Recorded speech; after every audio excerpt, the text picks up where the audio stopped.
Hey, first grade, it's time to read a story. Before I get started, I want to read you some things for you to think about while I'm reading, okay? When is it fun to run around or make a lot of noise? When is it nice to be calm and quiet? Has there ever been a time when you wanted to be calm, but people around you were being really active or noisy? What was that like? It's okay to do things differently, but it's important to make sure that you're doing what works for everyone. Sometimes you might have to compromise, which means come to an agreement or understanding that works for everyone and change what you're doing a little bit. That way, everyone can feel respected and happy being together. In this story, a group of friends is working on a project together, and they each like to do things very differently.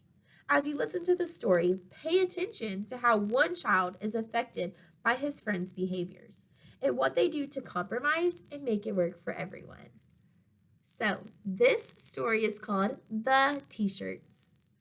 So, let's see what it's about.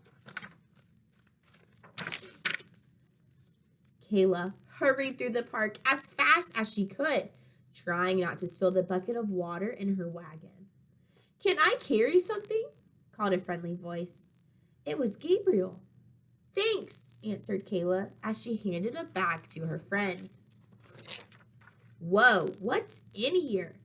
asked Gabriel, slinging the heavy bag over his shoulder.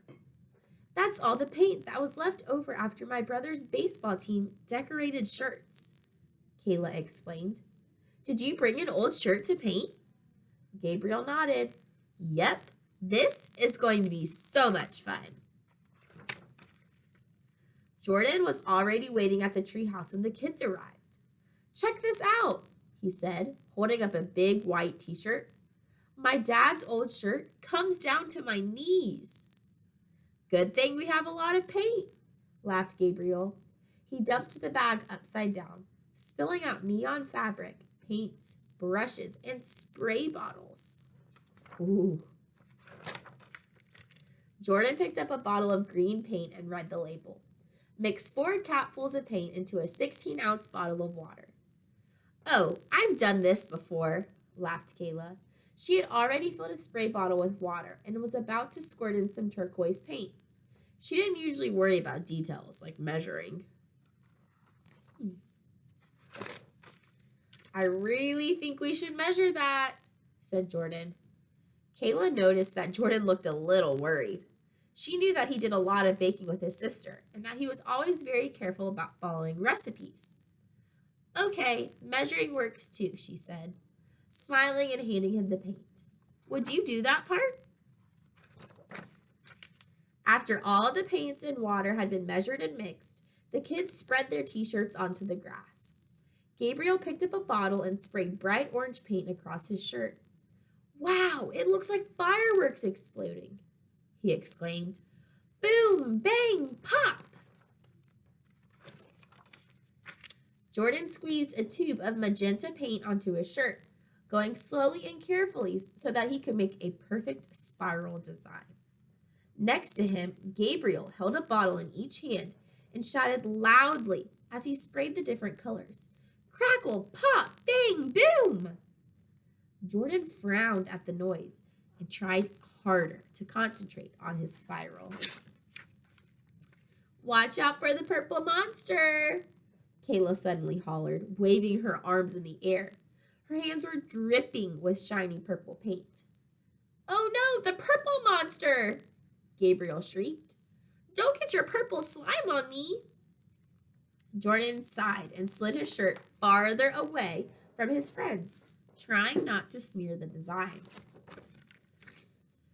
"You can't stop the purple monster!"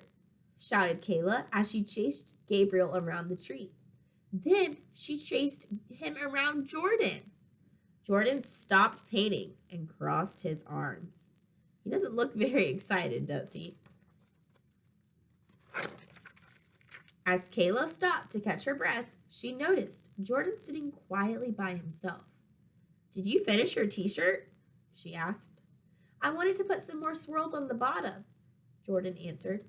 "But this isn't working for me. It's really loud, and I'm afraid that someone is going to step on my shirt." We were just having fun, said Gabriel.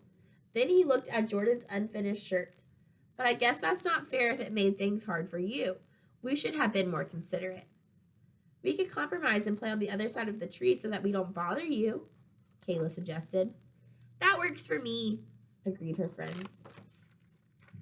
While Jordan added more swirls to his shirt, Gabriel and Kayla played more quietly on the other side of the tree.